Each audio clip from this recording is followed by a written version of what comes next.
ఈరోజు మంగుళూరు ఎయిర్పోర్ట్లో Nandamuri Taraka Ramarao, Kannada star Kantara fame Rishabh Shetty కలవడం తెలిసిందే. అయితే కొద్దిసేపటి క్రితమే తాను ఎందుకు ఇక్కడకు వచ్చిందో తెలియజేస్తూ తన తల్లితో దేవాలయాన్ని దర్శించుకున్న ఫోటోలను తారక్ పోస్ట్ చేశారు.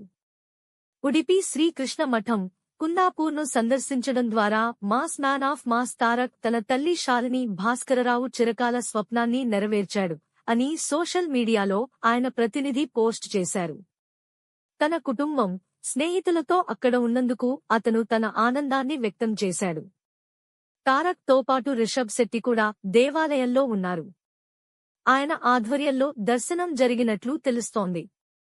అనంతరం అక్కడ కేజీఎఫ్ దర్శకుడు ప్రశాంత్ నీల్, రిషబ్ శెట్టి, తారక్లు అరటి ఆకులో భోజనానికి కూర్చున్న ఫోటోను కూడా షేర్ చేసి అభిమానులను ఆనందపరిచారు. ప్రశాంత్ నీల్ దర్శకత్వంలో తారక్ సినిమా కూడా భవిష్యత్లో ఉండనుంది. ಅದು ಬೇರೆ ತುಂಬಾ ನಾನು ಇಷ್ಟಪಟ್ಟ ಫ್ರೆಂಡ್, ನಮ್ಗೆ ದೇವ್ರು ಕೊಟ್ಟಿದ್ದ ಫ್ರೆಂಡ್. ನಮ್ಮ ರಿಷಬ್ ಅವ್ರ ಜೊತೆಲಿ ಬರೆದು, ಪ್ರಶಾಂತ್ ನೀಲ್ ನಮ್ಮ ಡೈರೆಕ್ಟರ್ ಜೊತೆಲಿ ಬರೆದು ಬಹಳ ಖುಷಿಯಾಗಿದೆ. ಎಲ್ಲ ಅರೇಂಜ್ ಮಾಡಿದ್ದಕ್ಕೆ ಎಲ್ಲರಿಗೆ ನಾನು ಥ್ಯಾಂಕ್ಸ್. ಹೌದು, ನಮ್ಮಪ್ಪ ಇಂದ ಈ ರೀಸನ್ಗೆ ಕುಂದಾಪುರ ಎಲ್ಲ ಹುಟ್ಟಿದೆ ಅಲ್ಲಿ, ಬಟ್ ಅವ್ರ ಆನ್ಸೆಸ್ಟರ್ಸ್ ಎಲ್ಲರೂ ಕುಂದಾಪುರ. ಮನಃಶಾಂತಿವಾಗಿ ಸರ್ವೇ ಜನ ಸುಖಿನೋ ಭವಂತು, ಅದೇ ಬೇಡ್ಕೊಂಡಿದ್ದೆ.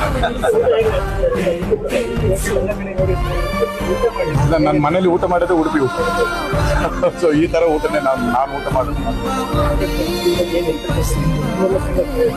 ರಿಷಬ್ ಅವ್ರದ್ದು ನೆಕ್ಸ್ಟ್ ಫಿಲ್ಮ್ ಏನು ನಿಮ್ಗೆಲ್ಲ ಗೊತ್ತಲ್ಲವೇ ಏನಾಗ್ತಿದ್ರು ಅದು. ಅಂಡ್ ಮೇನ್ಲಿ ಅವ್ರಿಗೆ ನ್ಯಾಷನಲ್ ಅವಾರ್ಡ್ ಬಂದಿದೆ, ಇದು ಬಹಳ ಖುಷಿಯಾಗಿದೆ. Very worthy award to worthy actor. ಅದನ್ನ ಹೇಳಕ್ಕಾಗಲ್ಲ.